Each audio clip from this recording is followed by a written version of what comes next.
Every state in the United States pays their lawmakers a reasonable wage, except my state. That's New Hampshire. And I want to talk about it. I also want to talk about why it affects us and maybe what we can do about it as well. But let's just talk about what's going on. So right now, our representatives and senators get paid $100 per year. Now, each of them are on the hook for a 2-year term. So that means $100 each year, $200 plus mileage. Their mileage is 67 cents per mile. And you might say, well, Adam, what about New Mexico? They don't pay their lawmakers. That's true. They don't have like a yearly salary, but what they do instead is they pay them $202 per day that they're actually legislating. Now, I put the link down below so you can check me along with the other states as well. Something that happened last year, October 2025, Jon Kiper. Does anybody remember him? He was in 2024 and is now a Democratic candidate for the governor's office. In his 2024 campaign, he talked about it being around $20,000 per year. And from what I've heard for his 2026 campaign, he's talked more around $10,000 per year. Now, like anything, that could always change. He could always feel a little bit different. The court could give him something else. But let's talk about that wage real quick.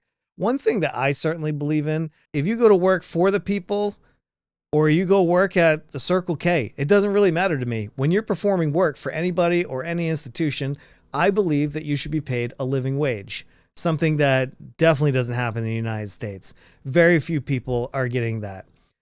So let's talk about what that would mean for our lawmakers. For our lawmakers, I firmly believe that anybody should be able to go to Congress and serve and get paid enough to pay their bills, pay their mortgage, pay their food, whatever that is that they need to live, right?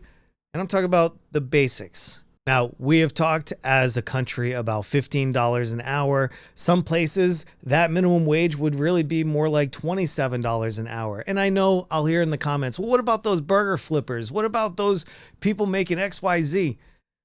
It's not really the point. The point shouldn't be to divide us based on our skill set, right? I understand some people go to college, some people go to trade schools, some people don't do anything, maybe even don't even finish high school or even less. We are human beings and we deserve a living wage no matter what. It shouldn't matter where you come from. It shouldn't matter what you do. I'm not saying everybody should be paid the same. That is different. But a base living wage should be expected for everybody to be able to have a shelter, have some food in their belly, be able to sleep comfortable at night. Now, New Hampshire has 400 reps and 24 senators. That is a lot of people. And I know the first question is, how the heck are we going to pay that? And we're going to get to it, all right, in just 1 second. I want to talk about why it matters. Why does paying a lawmaker here in New Hampshire matter to somebody like me or any of my neighbors? And it's simple. When you're not getting paid anything and you're still able to go and do work for free as a volunteer to get paid what they get paid, you have to be wealthy, retired, or you have to be dependent on somebody else to take care of your needs. In other words, there's a very small subset of people that can afford to go do this. In my opinion, paying people a living wage, something that they can go home and be proud of, the work that they've done, the pay that they've received is very important. I also want everybody to be able to run and have a shot at getting those seats. Maybe my neighbor doesn't have the resources to run for a seat, right? Because there's no money right now. But if that law were to change and then we could give them a living wage, maybe everybody would have a shot at representing the community that they live in. I understand that there's a very small group of people that can afford to go to Concord and actually make laws that the rest of us follow. But I think it's important to get diversity in there, right? Younger people, maybe people that don't have the resources. We need people that are caring about our communities, people that want to go represent the communities, not just so they can go and make laws, right? Or just so they can go and have power. We need people to run from our communities and more than what's running right now. In a lot of places around New Hampshire, there's tons of people that would love to run and be a state representative and actually put forth constituents' needs. But they can't happen because most of those people can't afford to run, right? They can't afford to leave a job to go and get paid nothing up in Concord. We need to pay these people. Our legislatures are in session 6 months out of the year. And that's 2 years, remember, for the term. So every 6 months, they're in session for 6 months. Now, of course, these people also work outside of the session, right? They also have to campaign every 2 years. There's a lot that goes on in New Hampshire that only a small subset of people can truly afford to be a part of. And not, when I say afford, I don't mean just money. I mean time and everything else. Now, I'll say this. Everything that I've talked about is in the Constitution for the state. That's how many people represent us, and that's how much they get paid. And the only way to change that is with 2/3 of a vote on each side of the House and Senate. And it's not going to happen.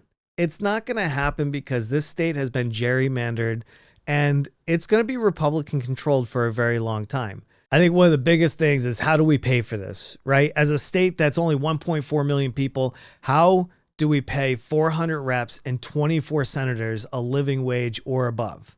That's hard. Let's think this through. We just repealed the interest and dividends tax.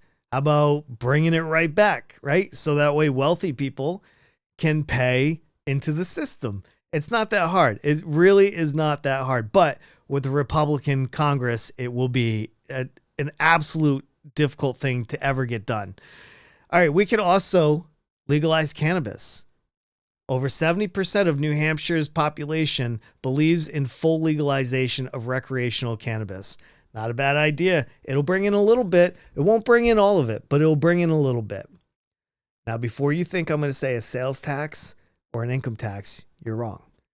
I may be a progressive, but that's not something I'm actually shooting for. I think there's other places that we can make money as a state that doesn't take away from what we do.